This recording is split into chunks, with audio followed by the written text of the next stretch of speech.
Chapter 1 of Daniel Dreisbach's Reading the Bible with the Founding Fathers emphasizes the profound interconnectedness of the Bible, the Founding Fathers, and the founding of the American Empire.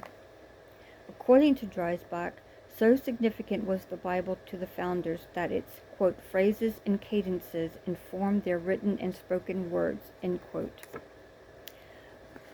What our founding fathers so geniusly introduced to the world was the idea of, quote, republicanism or self-government.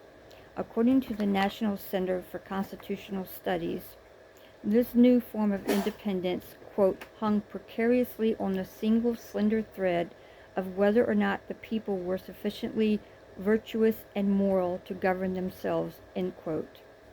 The founders universally accepted that a corrupt and selfish people could never make the principles of republicanism work successfully. For a republic to succeed required a virtuous consciousness, a mindset by which each individual is willing to subdue his personal wants for the greater good of the whole.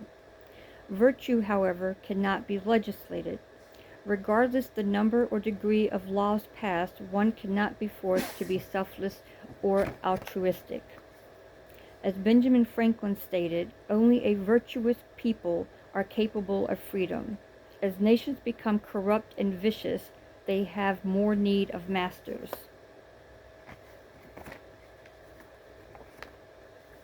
Our founding fathers understood that and revered the Bible as divine revelation and commended its role in fostering the virtues of a self-governing people.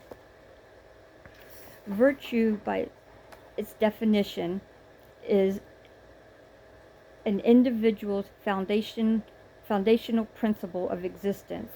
It is cultivated by their upbringing and refined by the choices they make throughout life. The Bible served as an excellent tool in establishing virtue on both the individual and societal level. To achieve this goal, the Bible would need to be widely read, and it was.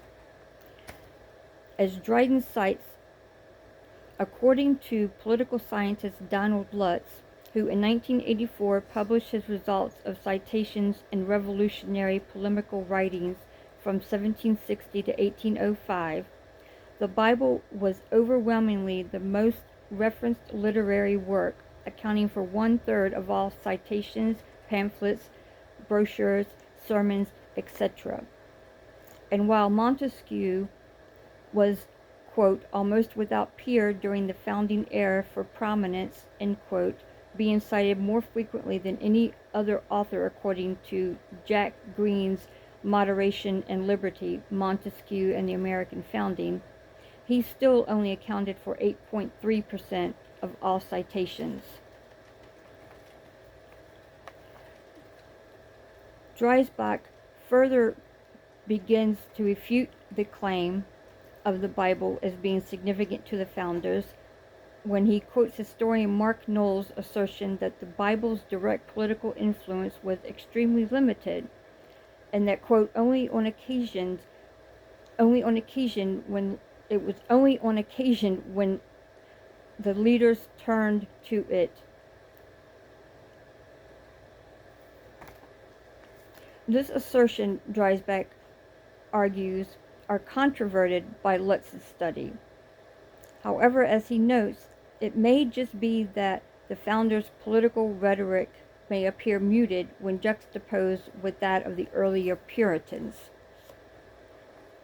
All in all, the overall sentiment of Dreisbach's first chapter in Reading the Bible with the Founding Fathers can be summed up with this one idea.